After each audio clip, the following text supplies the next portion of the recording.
Hello and welcome to The Chosen Few, the one and only place for you. My name is Isabel Santine, and what you see on your screen right now is the live output from a fully software-driven DAC for analog NTSC video. While it may seem crude, this result represents a culmination of Chosen Few software research and technologies functioning in perfect unison. Curious how it all works? Let's jump right into it. Where does one even begin with a project like this?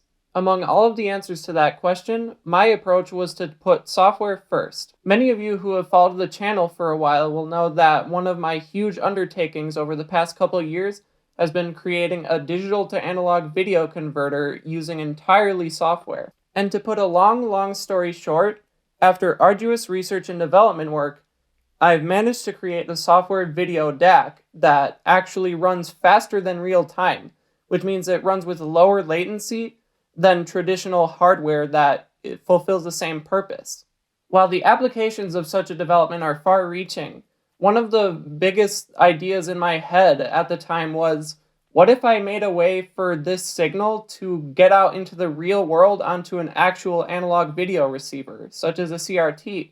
And for those curious, I've actually made a couple of videos about these two projects before, so I'll make sure to link them in the description.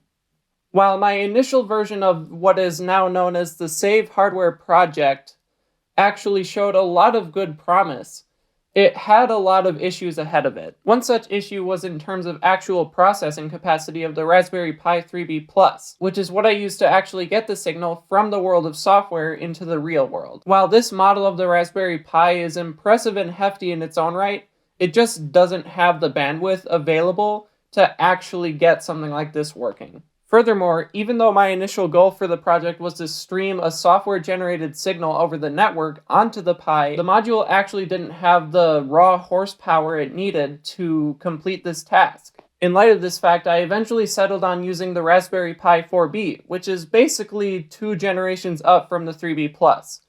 And that happened to have just enough processing power for this project. So then the question now is, now that we have the GPU modulator on the PC and the proper DAC driver on the Raspberry Pi 4B, how does this all come together?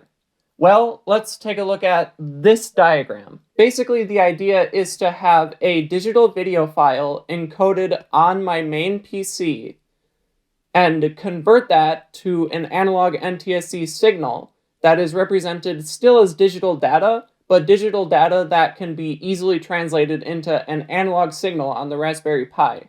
Then this digital signal travels over the network to the Pi. And basically at this point, it is actually converted to a raw analog signal.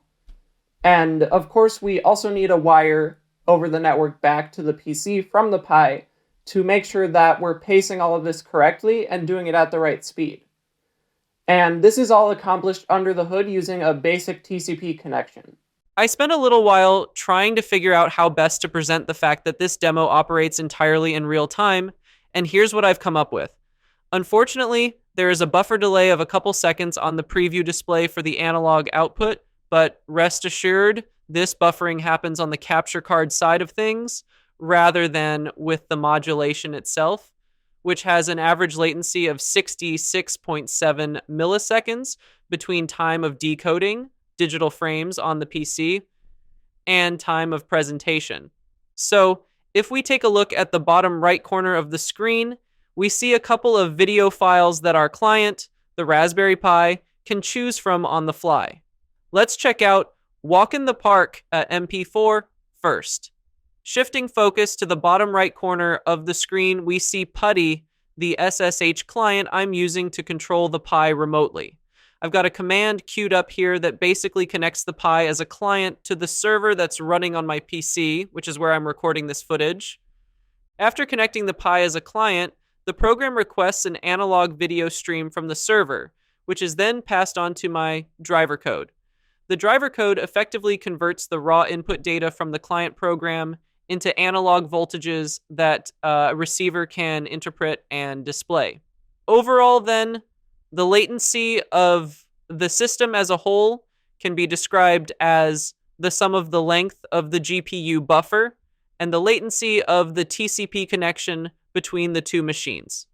Without further ado, let's run this command. For all my friends watching who have epilepsy, you might want to skip the next couple of minutes.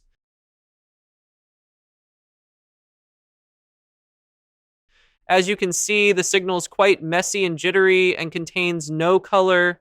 The latter of these issues is by design because the color signal simply demands too much bandwidth from the system. The jitter is easily explained as an artifact of inconsistent timing on the part of the Pi's process scheduler, which is implemented via the Linux kernel. Hypothetically, a real-time scheduler could improve this issue, but probably not solve it entirely, and at the cost of trading off throughput for better latency.